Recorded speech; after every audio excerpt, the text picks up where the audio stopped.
নিরামিষ ছাড়া গীতা পাঠ করা যাবে কিনা? নিরামিষ ছাড়া গীতা পাঠ করা যাবে কিনা? হ্যাঁ, হতে পারে। সমাজে অনেকে বলে তুই তো নিরামিষ খাস না, তোর দ্বারা গীতা পাঠ হবে না, বা আপনি তো নিরামিষ খান না, আপনার দ্বারা গীতা পাঠ হবে না। কেন হবে না? অবশ্যই হবে। যে শৌচকর্ম বিহীনস্য সর্বং ভবতি নিষ্ফলম, শৌচবিহীন কর্ম নিষ্ফল হয়। এই শৌচতাটা আপনাকে কায়িক, মানসিক এবং বাসনিক তিনটা দিক থেকে অর্জন করতে হবে। আপনার শাস্ত্রে নিয়ম আছে, আপনি পবিত্রতা কীভাবে অর্জন করবেন। আজকে দেখেন, যে কোনো পুরোহিত মশাই আসুন না কেন, যে কোনো পূজা করতেই আসুন না কেন, প্রথমে বলে গঙ্গে সৌজমিনান শৈব গোদাবরী সরস্বতী নর্মদে সিন্ধু কাবে জলে আসলেন সঙ্গীদিন গুরু। তাহলে গঙ্গাকে যেখানে আপনি আহ্বান করলেন, সরস্বতীকে আপনি আহ্বান করলেন, ভয়া গঙ্গা প্রভাস পুষ্করে আনি সব তীর্থে তানি স্নানকালে ভবন্তীয় সব তীর্থকে আহ্বান করলেন। সেই জল আপনি যখন মাথায় ছিটালেন, শরীরের মধ্যে ছিটালেন এবং পান করলেন, তখন তো আর আপনার মধ্যে পাপ থাকার কথা না। এরপরেও শাস্ত্রে বলেছে গুবা ভক্ষণ এবং তুলসী পাতা ভক্ষণ করিলে তৎক্ষণাৎ ওই ব্যক্তির মুখ শুদ্ধ হয়।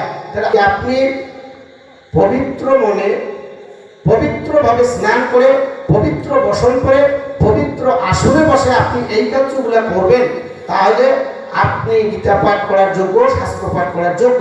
তবে এক্ষেত্রে আপনাকে মনে রাখতে হবে, আপনাকে যদি কোনো সাধু সঙ্গ ডাকে যে কাকা কালকে আমাদের বাড়িতে ভাগবত অনুষ্ঠান আছে, যে পাঠক সে ওই দিন নিরামিষ খেয়ে যাবে।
কি পুরাণের তৃতীয়াংশের